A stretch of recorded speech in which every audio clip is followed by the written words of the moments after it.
Well, hey, hello, and how are you? Welcome back to the second episode of the Leading the Charge podcast. I'm Dom Tibbetts, joined as always by my co-host, brother Bill. In case you missed it, you are not waking up from a dream. Well, maybe you are, but last night's Bills game was not a dream. 41-40, the Buffalo Bills score 16 unanswered points, Bill, in less than 5 minutes to win this game. A game where they were down 40-25 with 4.5 minutes left. ESPN probability statistics had the Bills at a 0.01 or 0.09% chance of winning this game at that moment. 99.1 was how favored the Ravens were to win at that moment. Here we are. The Bills pull off the improbable. A bunch of stuff happens leading up into this. They won, so I want to start with the good. There's obviously like a lot of areas of concern to get into with this game. You were there. What madness. You have gone to, I'm sure, Bill, close to hundreds of games now. And like the Bills, this isn't like a new thing for the Bills. Bills play in crazy games. But for you, how do you describe the events of last night? Unbelievable. You can't even put into words like what happened or how it happened. Like it just happened and you're there and you're just taking it in and it's like, what am I seeing? And I feel like you said like these games aren't that rare. I feel like we are always in some wild type of game, but like For sure. Again, it felt like angels in the outfield. Like I said last episode against the Ravens too. It's just the tip balls, like Kyle Hamilton's finger not getting on the Prater kick is insane. Like you stop the photo on like that photo of the screenshot and it's like, how did that go? It was like a video game glitch where like the ball goes through the hand even though it's there. That's what it felt like. It's just insane. Like all the little things that broke our way again and then just making the play is unbelievable. I mean, it starts with the huge play was, all right, so Josh Allen, the tip pass to Keon, touchdown, and then Ed Oliver forces the fumble, which is crazy to me is because so when Dan Fates and I are shooting games together, or if we need to divide and conquer, like sometimes I will go to the other end of the sideline to get the Ravens coming at me so he can stay back and grab in case something happens. I'm running down the sideline. I set up my camera. I watch the play happen. Boom, fumble. And I will, no way. No way the Bills have just gotten this break too, which goes again. We were talking about it last night too. Is it crazy to me for as good as the Baltimore Ravens are, they have an Achilles heel and it's the Buffalo Bills. It's almost like it's the Chiefs. Yeah. To like the Bills. That's what it feels like here. I don't know how the Bills keep getting these breaks and so lucky with it. Again, a very good Baltimore Ravens team, but it feels like the Ravens just have almost no answer to this when it really matters. It's one of those things in sports that's just like so mental. I feel like we're like you said, it's like us, the Chiefs, like there's a part of us that feels so uneasy no matter like what the situation we're in against the Chiefs. It feels like it's going to break the wrong way. And like, it feels like we have that on the Ravens at this point where like, somehow we just have their number and it doesn't matter like what the situation is. Like that's what it's starting to feel like. And it sucks to be on the other side of the coin with the Chiefs, but like it is cool to have that on another really good team and watch these games kind of play out. I mean, you start with that play with Ed, like we were saying, and then the thing that has to haunt Ravens fans is like they got to be so tired of going against Josh Allen because the thing is there's no margin for error on those last two drives to go down. I mean, you have to score 2 touchdowns, 2-point conversions, no margin of error. The reigning MVP did exactly what he needed to do. The whole conversation, and I know you know this as well as anybody, Bill, of the past 7 months since Josh won the MVP. You're going to have the Lamar guys who are going to be very up in arms about prior to this game about, hey, are we really giving it to this guy? Look at the stats. It's better. The whole stats versus team value argument. That was a tough night for the Lamar MVP truthers because Josh Allen proved why he is the reigning NFL MVP. It had to be flawless, and he did. And the ball to Khalil Shakir to kick off that drive, and I'm talking about the drive that gets him down into field goal range, down to 40-38, starts with a nice little dump off to Khalil Shakir. And then Josh Palmer runs this awesome route along the sidelines.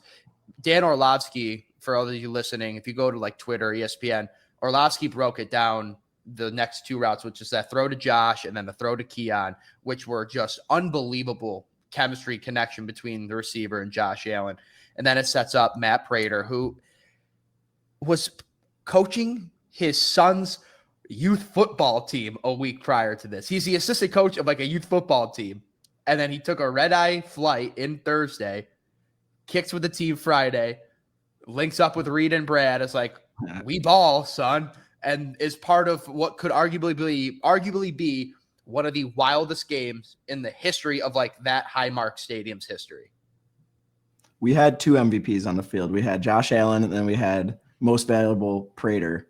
So, dude, he just came in, like you just kind of felt good seeing him trot out there. Like, it felt like a comfy blanket having Matt Prater kicking field goals, honestly. Like, it's just so good. And like you said, with like the Lamar people and the Josh people, like, it sucks because they're both so good. And like, it's just so fun to watch two dudes like that. Right. But like, our guy is the guy. Like, I not taking anything from away from Lamar, but like Josh just like, he's just a gamer, dude. It's just so fun to watch.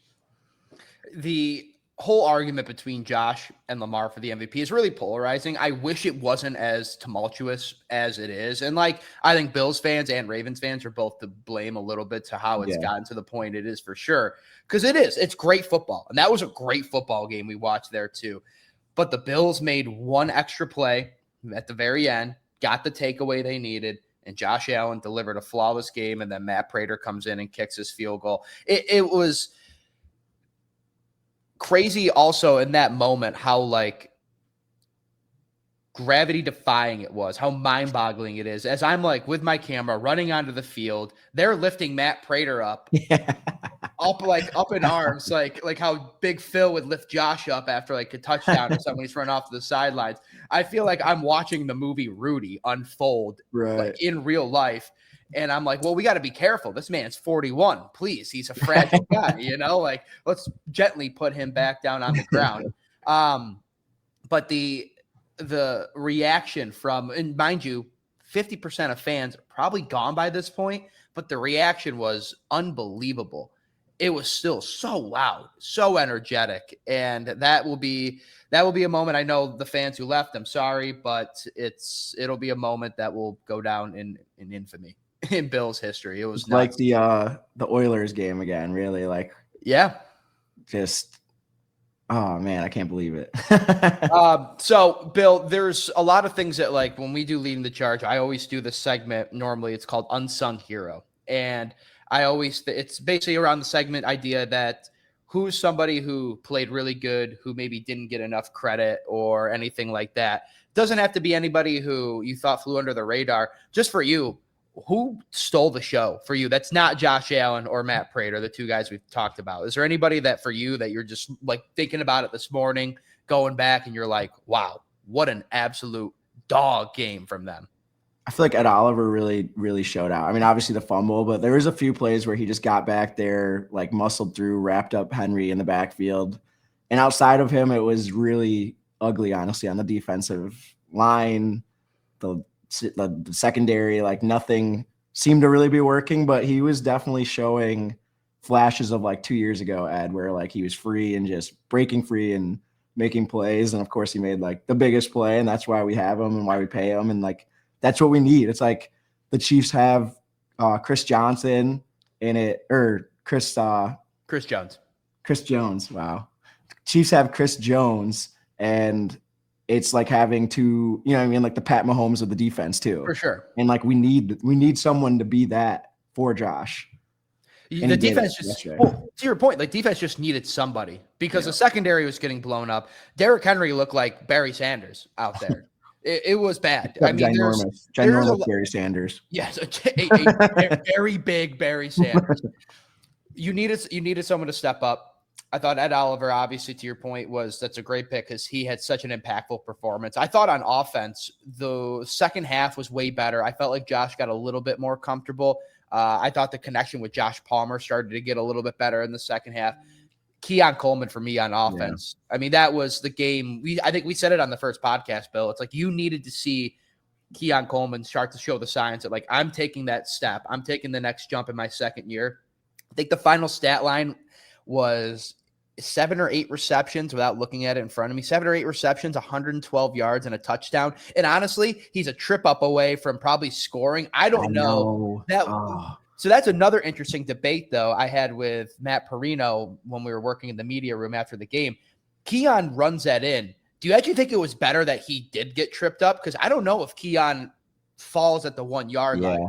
He might, like the old Todd Gurley thing, like he might actually just run that in, and that gives the Ravens the ball back. I don't know. I think everything, hindsight 2020, things worked out, but you never know. Keon might have decided to run that one in.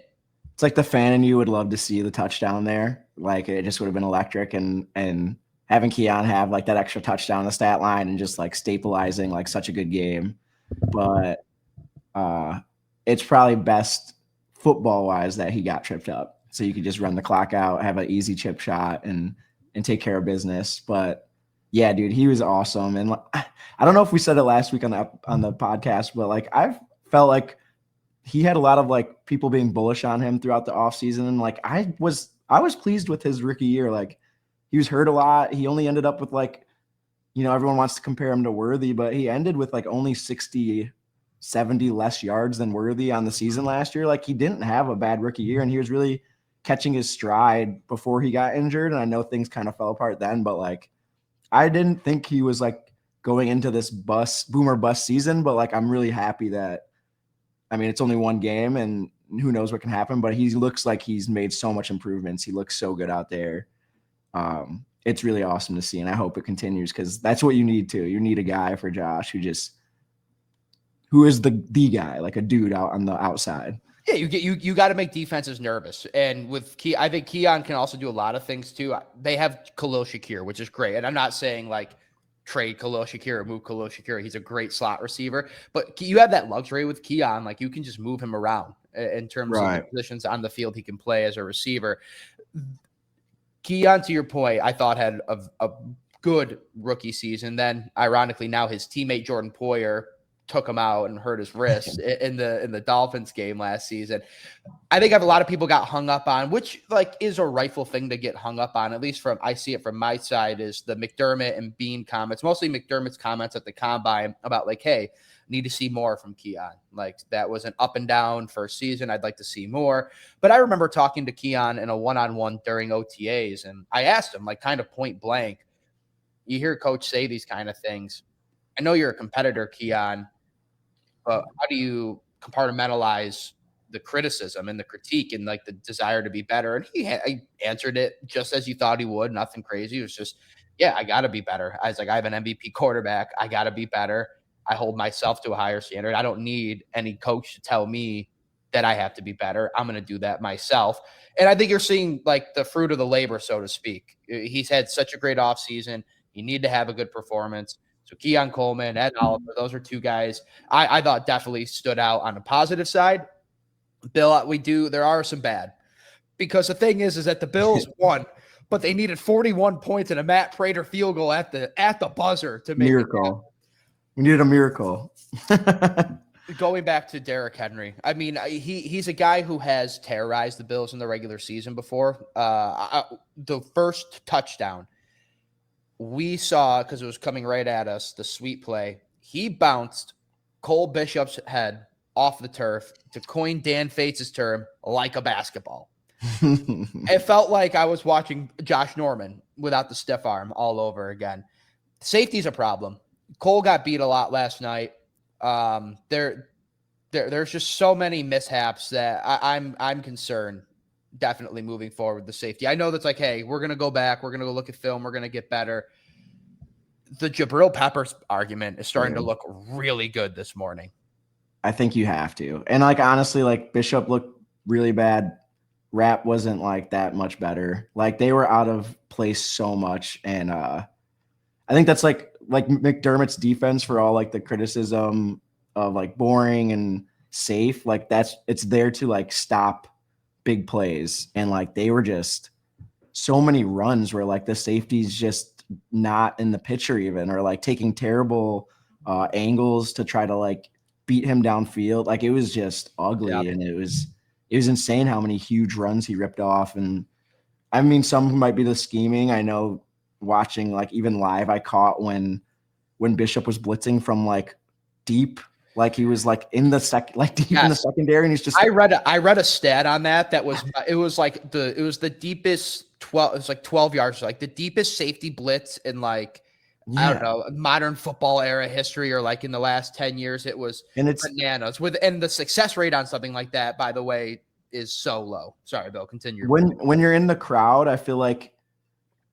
a lot of the big plays, like the exciting plays you remember, but like a lot of things get lost in like just like the atmosphere, and like to catch something like that, I feel like is like when you know it's really bad, is like when I'm like cheering, like, you know what I mean, standing up, there's people around me cheering and everything, and a big run gets ripped off, or a big pass gets on you from like for the other team, for the other team, Yeah. and you're like like you're like watching and being like, why is the safety like I saw it in real time and was like, what are we doing? Like this dude started like 15 yards back or something. Like, you think he's gonna get to Lamar, the fastest guy in the world? Like, Yeah, it made no sense. yeah, Lamar had one play too. This is the play I truthfully thought, and I'm not saying this because I cover the team. It's because Josh Allen is the quarterback. The Bills, I always believe the Bills are never out of a game with Josh Allen, because obviously you don't. This was a big game too, for the fact that all your AFC East rivals lost. So Dolphins, Patriots, Jets all lost. The Texans, the Chiefs, they lost. The Bengals barely squeaked out a win there too. And there's another big team I'm missing as well that also lost this week. But in terms of just like getting your footing in the AFC, and now the Bills have a regular season tiebreaker against the Ravens. This game had big implications for a season opener. I'm never out of it with Josh Allen.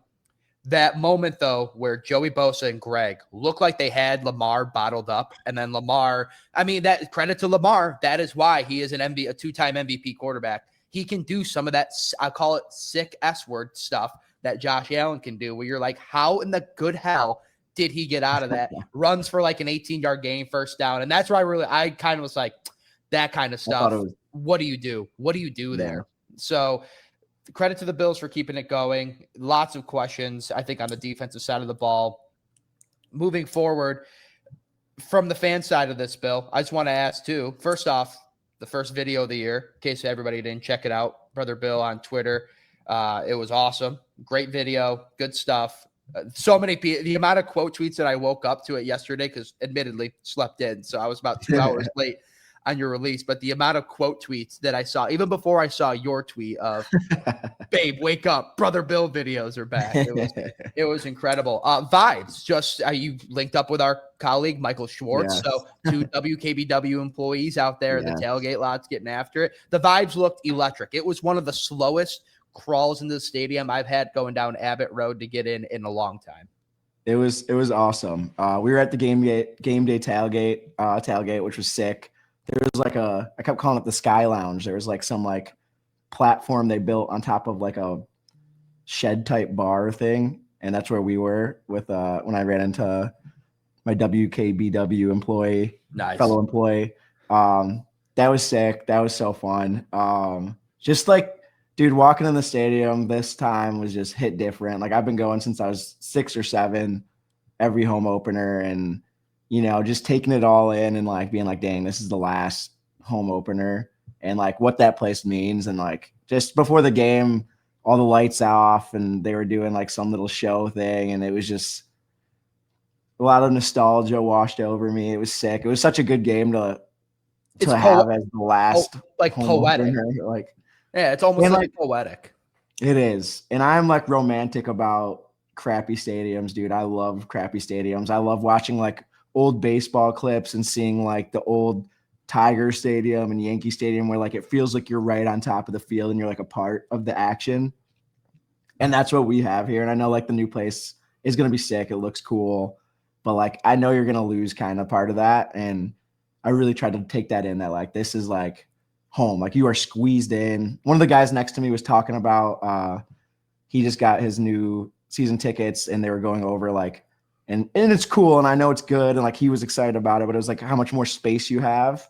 Right. like from the seat next to you and the seat in front of you. And I'm like, I know that's nice, but like I like being crammed in, dude. I like just You're you feel amongst your like people. I never Yeah. might see that guy again, but like we were brothers for 3-4 hours. Like that was my guy. I love that. So I'm gonna miss it, man.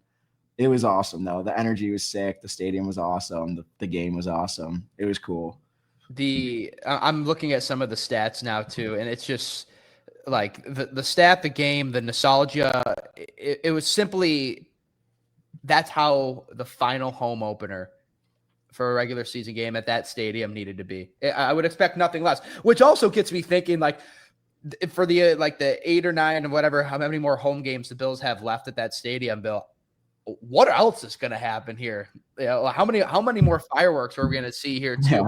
Yeah. I can't even begin to think that like if the Bills can make the playoffs and get a home game or 2 or 3, whatever it may be, what that will look like at the stadium. Because what a way to kick things off here. It was an incredible game that fourth quarter. I think it was somebody in the locker room. It might have been Keon when I was watching our colleagues get interviews with guys in the locker room. Keon was like, man, that fourth quarter felt like it went on forever. Keon, I can attest to somebody on the sideline, brother. It did. That just that went on forever, but it was exactly what you would expect. As we start to wrap it up, Bill, I do want to ask kind of our little, I guess, segment question that we can ask here. You and I have both seen some crazy games for me covering and you getting to watch a few. This for me, in terms of games I've actually been at, is the craziest. I wasn't at 13 seconds. I would say I remember watching 13 seconds. So I understand like how bananas that game is. It haunts Bills fans forever. But my rankings of games now that I've been to, and I'm just curious to like if you have like a game or two that sticks out, not necessarily for ranks, but this is the craziest game I've ever covered. The one behind that would probably be the AFC Championship game last year at number 2. And then the third, which is I always think is like an honorable mention that kind of gets lost, is 3 years ago, 2022, the Justin Jefferson Vikings game. Oh, yeah. That was unbelievable in terms of just like, wow. And I get it. I'm happy that for Bills fans, that like there's one on my list that has the Bills on the right side. So people are like, what the hell is this guy doing naming it? But to your point, it's like we talked about, you said it earlier and we talked in the last podcast, the Bills have this thing now where like luck kind of turns on. I'm not going to say all the luck turns on their side because if it did, Dalton Kincaid catches that pass in Kansas City last year. But luck is starting to turn on the Bills side. At least it feels like they're getting some of those breaks too. I'm just what games do you stand out now amongst the one we saw last night? I was gonna say the Vikings game too. Honestly, I was gonna say like the botch snap. That was terrible, but like unbelievable. This game's got to be the craziest, honestly. Like, just I can't believe it, dude. Like it's unreal. It leaves you for a loss of words. And I'm trying to think of another crazy.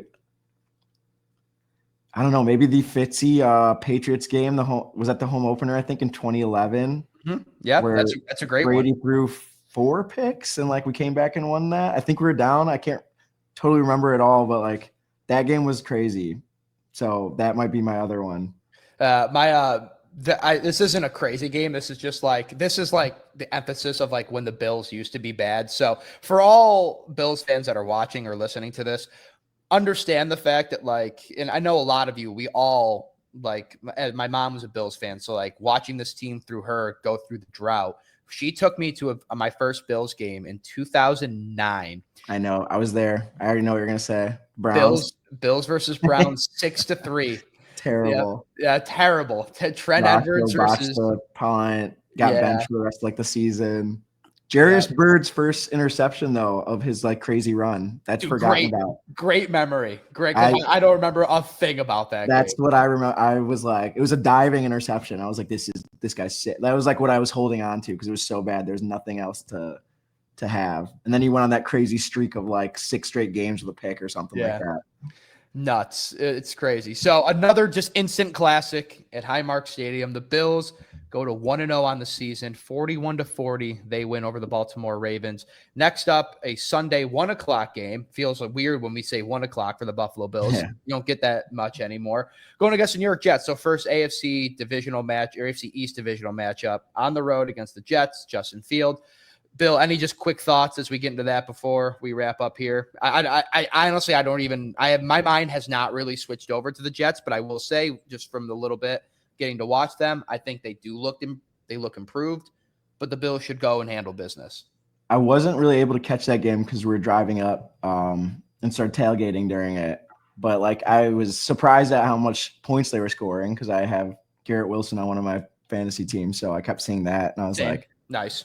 At first, I was like, are they going to win this game? Like, I don't know. I haven't been able to watch them much, but like, MetLife has historically been not great to Josh. So hopefully he can kind of turn the tides on that this week. And I expect him to, and I expect us to win. Dolphins look terrible. So that's nice. I know we're jumping ahead there a little bit, Big time. That was very nice to see. Yeah. I mean, hey, listen, it's like I said a little bit earlier too. You can really start to cushion your lead in the division. In the AFC, you have a big tiebreaker over a team that you're likely going to see again in the playoffs. You have the Jets, then the Dolphins, home against the Saints, and then you're home against the Patriots too. So again, not to jump too far ahead, but yeah, you could really, if you come out 5-0 in your first 5 games, you have a very good division lead. You have tiebreakers. You're in a good spot there too. So the Bills did that with a gutsy win against the Baltimore Ravens to set it all up. All right. This has been the Leading the Charge podcast. That is Brother Bill. I'm Dom Tibbetts. We'll be back next week to talk to you guys. Thanks for tuning in and watching. We appreciate you guys. And until next time, see ya.